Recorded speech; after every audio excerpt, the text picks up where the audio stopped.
Hello class, a pleasant day to everyone. So in this video, I'm going to discuss the different forms of real estate contracts. My name is Michael Victor Gonzalez. I'm a licensed real estate broker, licensed agriculturist, major in agribusiness, certified security professional with MBA. Okay, so let's begin our lesson in a quote. To be successful in real estate, you must always and consistently put your client's best interest first. When you do, your personal needs will be realized beyond your greatest expectations. That is according to Anthony Heath. Okay, so what different kinds of real estate contracts are there? So, first we have a purchase agreement. So, purchase agreement pertains to the details about the property, its physical state, purchasing price, and also the terms of ownership. The second is the contract for real estate assignment, and then our leased contracts, and the fourth is the power of attorney. So we will going to discuss them one by one. So before buying us or selling a property in the Philippines, if that is for your investment purposes, there are numerous factors to take into account. And it's crucial to fully educate yourself on the various real estate contract types, regardless of which side of the arguments you support, and also to prevent misunderstandings and potential legal action, and also to grasp how to distinguish and identify each one. A real estate contract are enforceable between the two parties that have chosen to engage into an agreement respecting a real estate property, much like many other sort of legal agreements.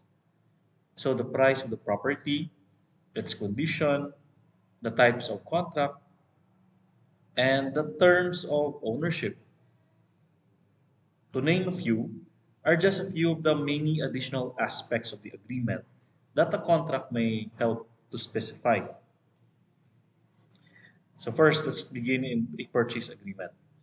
So the most common kind of real estate contract when it comes to in investing in a real estate is a purchase agreement, which is also occasionally called a sales contract. Typically, it is thought to be a document outlining the conditions of a contract between a seller and an investment in real estate. Like with any legal document, you should always check that the conditions of your purchase agreement are all clearly outlined before signing. Okay, so it's very important. This procedure not only make the entire contract clear, but it also expressly indicate that the interest of all the parties have been taken into account. And purchase agreements for our real estate investments typically include the following information, but this list is not exhaustive, so there may be additional or some information. First is a description of our property, its condition, if it is new or already dilapidated, so it's stipulated there. The asking price, how much is the selling value, and the terms of ownership of that property. Next is the property description. The property description, this one is simply describes the type of property that is subject of the transaction that is based on the name of the property. This type of legal description gives the investor a well written, a precise, and also a legitimate specification of the property's limits.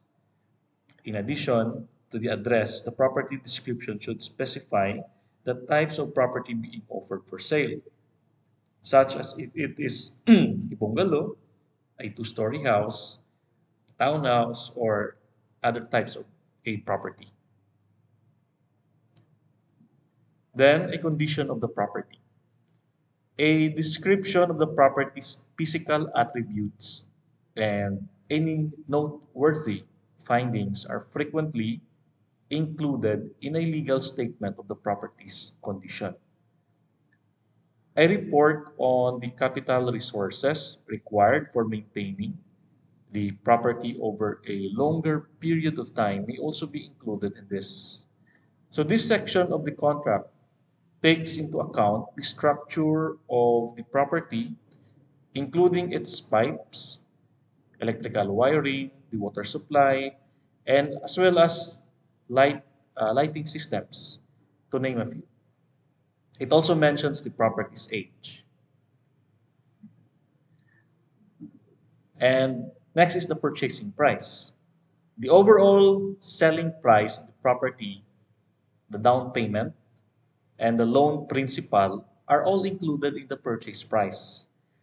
So here in the Philippines, the description of the purchase price should include pertinent details regarding additional real estate taxes as well as the levies, in addition to the items already mentioned: capital gains tax, the business tax, our documentation stamp tax, transfer tax, and real estate taxes are a few examples of these taxes that may apply.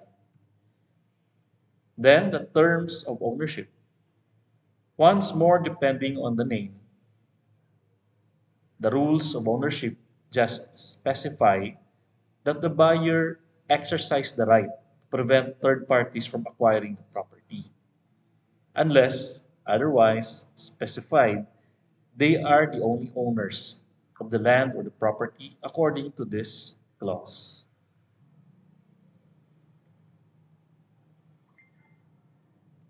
Next is a real estate assignment contract. The real estate assignment contracts are typically, this one is being utilized as part of a more comprehensive or wholesale approach to help an end buyer and a homeowner sell a property.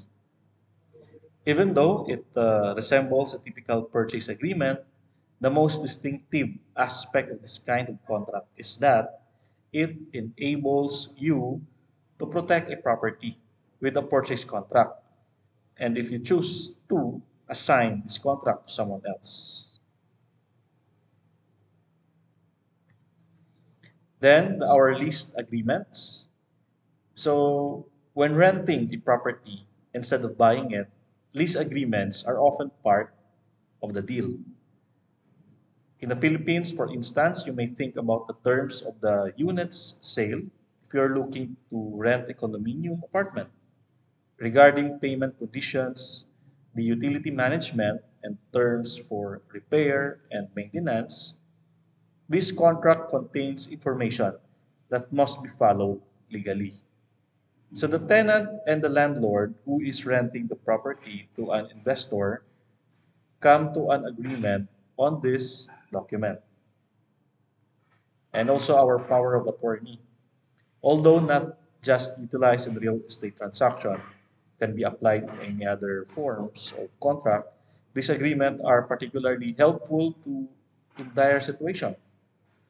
For instance, if you are a major party in this arrangement and are out of town and you are unable to physically sign the real estate contract yourself, so the power of attorney can be able to grant another party, like your closest kin, another party the legal authority to do so in your place.